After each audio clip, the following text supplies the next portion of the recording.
আজকের ডিজিটাল যুগে কোডিং বা প্রোগ্রামিং একটি অপরিহার্য দক্ষতা। একাডেমিক পড়াশোনার পাশাপাশি কোডিং শেখাটা বাচ্চাদের জন্য আজকের এই এআই রেভলিউশনের যুগে অত্যন্ত অপরিহার্য হয়ে পড়েছে। কোডিং একদিকে যেমন শিশুদের যুক্তি, সমস্যা সমাধানের দক্ষতা এবং সৃজনশীলতা বৃদ্ধি করে, তেমনি ভবিষ্যতে ক্যারিয়ার গঠনের ক্ষেত্রে যে তীব্র প্রতিযোগিতার মুখোমুখি তাদেরকে হতে হবে, সেখানে তারা থাকবে সবার থেকে এগিয়ে। আর বাচ্চাদের এই কোডিং বা প্রোগ্রামিং শেখার আদর্শ প্ল্যাটফর্ম হচ্ছে স্ক্র্যাচ। এটি একটি ভিজুয়াল প্রোগ্রামিং ল্যাঙ্গুয়েজ যেখানে ব্লক বেসড কোডিং ব্যবহার করে বাচ্চারা নিজেদের মতো করে স্টোরি, অ্যানিমেশন ও গেম তৈরি করতে পারে। আজকের এই ভিডিওতে আমরা আলোচনা করব কিভাবে স্ক্র্যাচ দিয়ে আপনার সন্তানের প্রথম কোডিং যাত্রা শুরু করবেন। স্ক্র্যাচ লিখে সার্চ করব, এরপর scratch.mit.edu এই লিঙ্কটাতে ক্লিক করলে আমাদের সামনে এরকম একটি ইন্টারফেস আসবে। এরপর ক্রিয়েটে ক্লিক করলে আমাদের সামনে স্ক্র্যাচের ইন্টারফেসটি চলে আসবে। আমরা যদি অ্যাকাউন্ট তৈরি না করে কোড করতে চাই তাহলে আমরা এভাবে করতে পারবো, কিন্তু প্রজেক্ট সেভ করতে চাইলে বা শেয়ার করতে চাইলে অবশ্যই আমাদেরকে স্ক্র্যাচে একটি অ্যাকাউন্ট থাকতে হবে। সেক্ষেত্রে জয়েন স্ক্র্যাচে ক্লিক করতে হবে।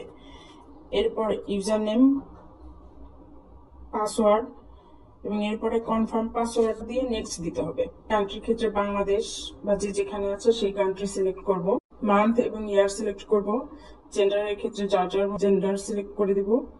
এরপরে নেক্সট, এরপর আমাদের কাছে একটি ভ্যালিড ইমেল আইডি চাইবে। ইমেল দেওয়ার পরে নেক্সট দিলে আমাদের সামনে কিছু ক্যাপচা চলে আসবে। সেই ক্যাপচাগুলো ঠিকঠাক মতো দিলে আমাদের সামনে কিছু রিভিউ আসবে, কমেন্ট্রি গাইডলাইনের কিছু রিভিউ চলে আসবে। সেগুলো ইচ্ছা হলে আপনারা দেখে নিতে পারেন।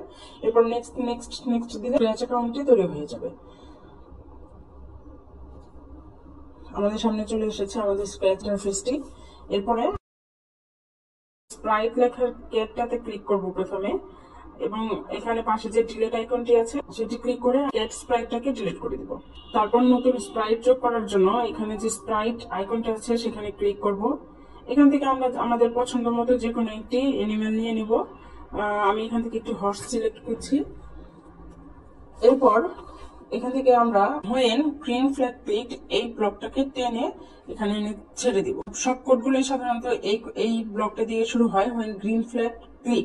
এরপর আমরা এই ঘোড়াটিকে মুভ করানোর জন্য মোশন ক্লিকে থেকে মুভ 10 স্টেপস এই ব্লকটাকে সিলেক্ট করব। তারপর আমরা এটা করতে পারি যে সে যখন মুভ করবে আমাদেরকে হ্যালো বলবে, সেক্ষেত্রে আমরা লুকস ব্লক থেকে হ্যালো সিলেক্ট করব, এবং আমরা এখান থেকে কন্ট্রোল থেকে রিপিট ব্লকটাকে টেনে এনে এই সবগুলো ব্লককে এর ভিতরে নিয়ে নেব। তার মানে হচ্ছে আমরা যখন কোডটা রান করব এটা হচ্ছে রিপিট হবে। কোডটা রান করে দেখি আমরা এখানে উপরে ডান দিকে যে কোণাটা যে গ্রিন ফ্ল্যাগ আইকনটি আছে সেটাতে ক্লিক করি।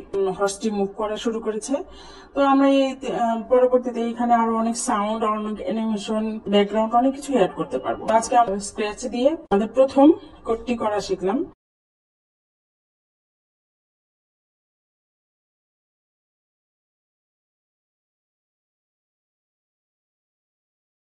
উপরে যে লাল বাটনটি আছে সেটিকে ক্লিক করলে আমাদের প্রোগ্রামটি স্টপ হয়ে যাবে।